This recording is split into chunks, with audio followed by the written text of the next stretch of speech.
نیک حافظ قرآن لڑکی پر اللہ کا عذاب کیوں آیا؟ جاننے کے لیے ویڈیو کو آخر تک ضرور دیکھیے گا۔ ایک شہر میں ایک لڑکی رہتی تھی جس نے بچپن میں ہی قرآن پاک حفظ کر لیا تھا۔ اس کے والدین اس پر فخر کرتے تھے اور وہ خود بھی بہت خوش نصیب سمجھی جاتی تھی، لیکن جیسے جیسے وہ بڑی ہوئی وہ دنیاوی فیشن، سوشل میڈیا کی شہرت اور نام و نمود کے چکر میں پڑ گئی۔ اس لڑکی نے قرآن کی تلاوت چھوڑ دی۔ حدیث نبوی صلی اللہ علیہ وسلم کے مطابق جو شخص قرآن حفظ کر کے اسے بھلا دے وہ قیامت کے دن اللہ سے اس حال میں ملے گا کہ اس کا ہاتھ کٹا ہوا ہوگا یا وہ کوڑی ہوگا۔ اس لڑکی نے دہرائی کرنا بند کر دی، یہاں تک کہ اس کے ذہن سے قرآن کے پارے محو ہونے لگے۔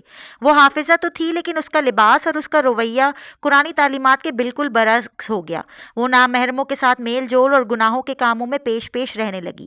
جب کوئی اسے یاد دلاتا کہ تم تو حافظہ ہو، تمہیں یہ زیب نہیں دیتا، تو وہ مذاق میں کہتی کہ قرآن تو دل میں ہوتا ہے، ظاہر سے کیا فرق پڑتا ہے۔ ایک رات وہ ایک ایسی ہی تقریب سے واپس آ رہی تھی کہ اس کا حادثہ ہو گیا۔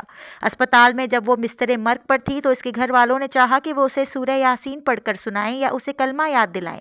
کہا جاتا ہے کہ اس وقت اس لڑکی کی زبان گنگ ہو گئی۔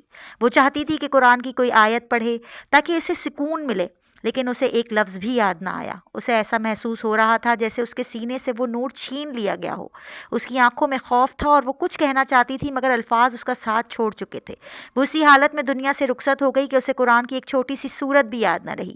قرآن مجید اللہ کا کلام ہے اور اس کی حفاظت ایک بہت بڑی سعادت ہے، لیکن اس کے ساتھ ساتھ یہ ایک عظیم ذمہ داری بھی ہے۔ اسلامی تعلیمات کے مطابق حافظ قرآن کے لیے عذاب کی وعید تب ہوتی ہے جب وہ اس عظیم نعمت کی ناقدری کرے یا اس کے احکامات کے خلاف ورزی کرے۔ اللہ پاک سے ہمیشہ یہ دعا کرنی چاہیے کہ وہ ہمیں قرآن پڑھنے، سمجھنے اور اسے یاد رکھنے اور سب سے بڑھ کر اس پر عمل کرنے کی توفیق عطا فرمائے۔ آمین۔ کہانی اچھی لگی ہو تو چینل کو سبسکرائب ضرور کیجیے گا۔ شکریہ۔